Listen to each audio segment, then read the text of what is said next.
The idea of contrast is very, very central, I think, to most art, and it has many different aspects of it.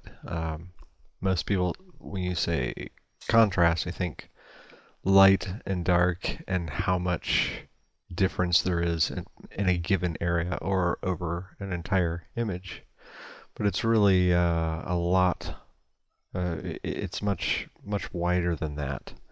Um, here are some opposites just off the top of my head. There are countless different ways, and um, the more you can come up with, the better, and consciously trying to play up differences. So really, when you're drawing or painting something, you are telling the viewer this is different than that. It feels different. It is different. It's harder here. It's softer there. It's warmer here. It's cooler there. Um, say, for instance, in a drawing, how you would draw a hard knee as opposed to hair. Everyone's very soft. Do you want to accurately show the difference between those? No, you want to exaggerate that a little bit. The idea of caricature is taking somebody's features and showing where they depart from the norm and exaggerating those differences to a greater or lesser extent. But even very realistic drawing and portraiture has a strong element of caricature to it and simplification.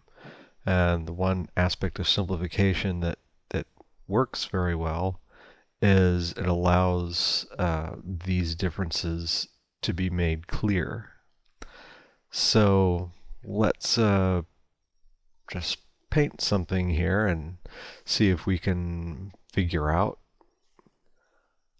or use some of these ideas. So if I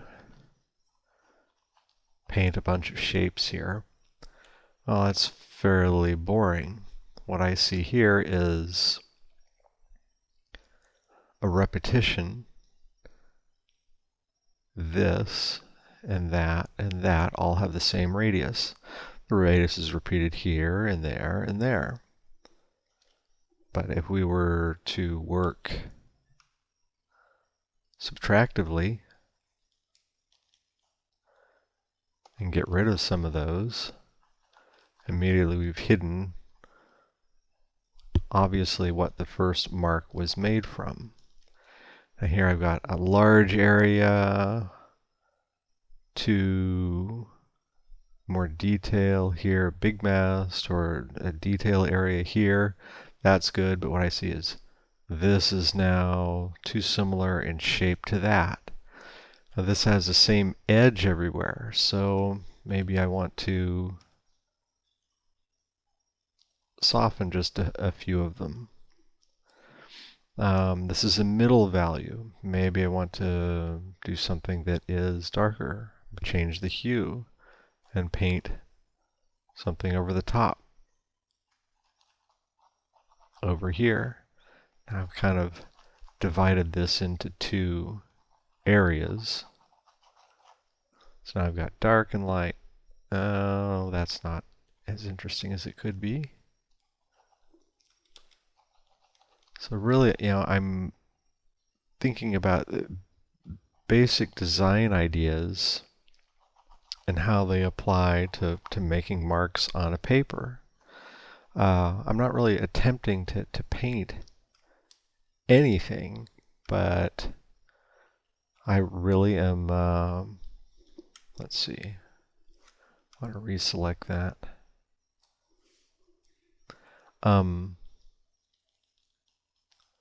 I am doing what some abstract painters do for a living, and that is keep the eye entertained with contrast of different marks in different shapes so that nothing is repeated. The only time I see repetition is the big counterbalance to contrast as a design element.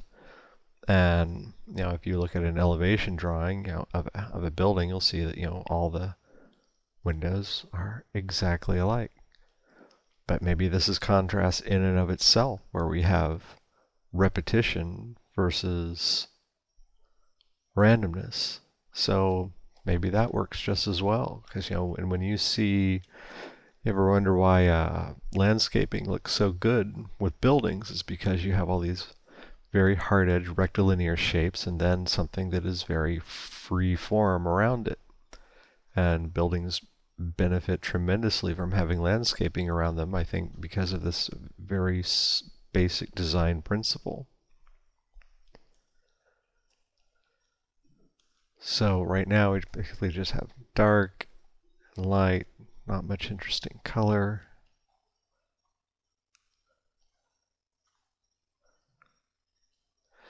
And it's also creating layering, where you don't know what's on top of what. You don't know what was done first.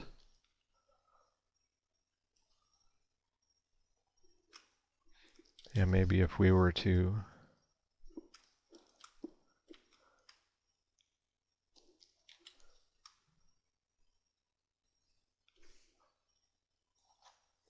small shapes.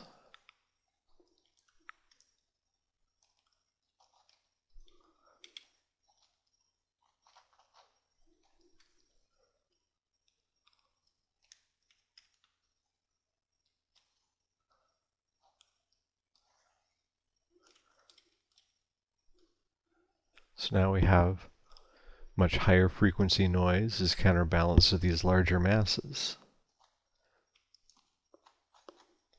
Maybe we could then bring some of that back in.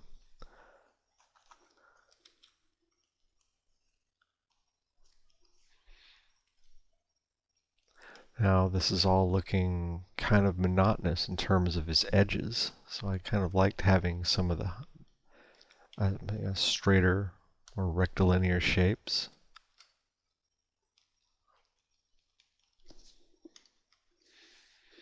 Like looking at this work of art, how it has repetition and randomness. It has larger shapes, it has smaller shapes. This follows so many of the rules of contrast and basic design that to me it's very interesting to look at. And it also has a lot of depth. I mean, to me it's quite realistic because it does have the variety of contrast that naturalistic imagery has. I look at glazes on pottery. A lot of people who would never dream of looking at or appreciating abstract art or gesture painting, they will appreciate those qualities in watercolor. They'll look at the abstract glazes on pottery, and it's very beautiful, and they can appreciate it there. I think that this type of art got off to a bad start because, well, people thought it was cheating or a bucket of paint thrown in public's face, or however they thought. So it's really too bad that people have locked themselves off from being able to appreciate it. But you as a commercial artist really need to understand this way of thinking in the abstract and to apply that back into your painting. See, I mean, look how much more interesting that is. I mean, how long would it take me to get that level of coolness in here? I could sit here for weeks. But there's sometimes you can look at abstract art and see some of the things that they're doing in the layering, and try to bring that into your own work. There's these lines over the top um, and then erasing some of them out, to get the interaction, the complexity. So anyway, you get the idea of what I'm trying to say, and the idea of exaggerating differences is really central to art. Think of exaggerating a pose, making the weight on one leg seem a little heavier. Look at a line underneath the foot that's carrying most of the weight, and exaggerating atmospheric perspective. You don't draw, say for instance, if you're drawing a head in 3/4, this eye is done with more contrast and more detail, and the back eye is done with less. It's really exaggerating atmospheric perspective. If you have one leg that's coming forward, the leg that's behind is done with less contrast, and this leg comes forward. So, is there really 5 miles between this knee and that knee? No, there isn't, but you're exaggerating these differences of forward and backward. You're exaggerating atmospheric perspective because the eye understands those depth cues. So always be on the lookout for ways that you can play up differences that way. Now, this is related to another idea that I want to talk about, and that is, I mentioned at my demo, is I used to listen to music a lot when I painted. I'm finding that I can't really do that, or it has a bad effect on my ability to concentrate. Probably the one thing that you should stay away from, and if you ever see yourself doing, is something oil painters called licking. And that is, okay, we've got a head here and I'm painting it, and I've got the music on, I'm comfortable in my chair, and I'm just kind of zoned out painting this stuff, just licking it, and in essence just just mindlessly filling up areas, blah blah blah blah going on. You'll see in the demo that I'm always changing brushes, I'm always changing colors. I'm really trying to think about what I'm doing as much as I can. When you're listening to music, it becomes like hypnosis, to where you're not really fully mentally committed and aware of what you're doing. I think there should be, I know when I work at greatly different speeds. It's another aspect of differences that I play up. Sometimes I work very quickly and see where I'm going with it, and then I see where I am, and then I work very slowly and very deliberately to get some shapes back into it. I mean, as precise as I can. So I'm not working at one speed.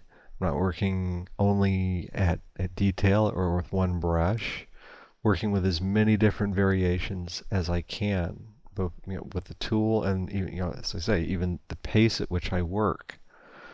I think some people might say, yeah, but when I'm listening to music, I kind of get into a flow, and it just kind of flows out, and you get into a rhythm with it. And yeah, I guess that can be true. But when you get yourself into that zone, you're probably not. Your work probably will start to repeat itself a bit because you're always kind of in that zone. So just try. Feel free to disregard this advice. This is really just my own opinion on it.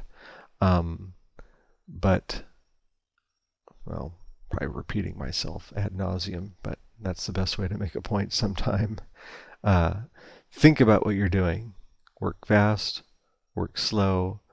Think about the differences in your subject that you can entertain the viewer with, because in the end that's what you are, is a visual entertainer. The more information and the bigger story that you can tell about the object and scene that you're painting, the more interest it will have for the viewer. So those are my thoughts on contrast.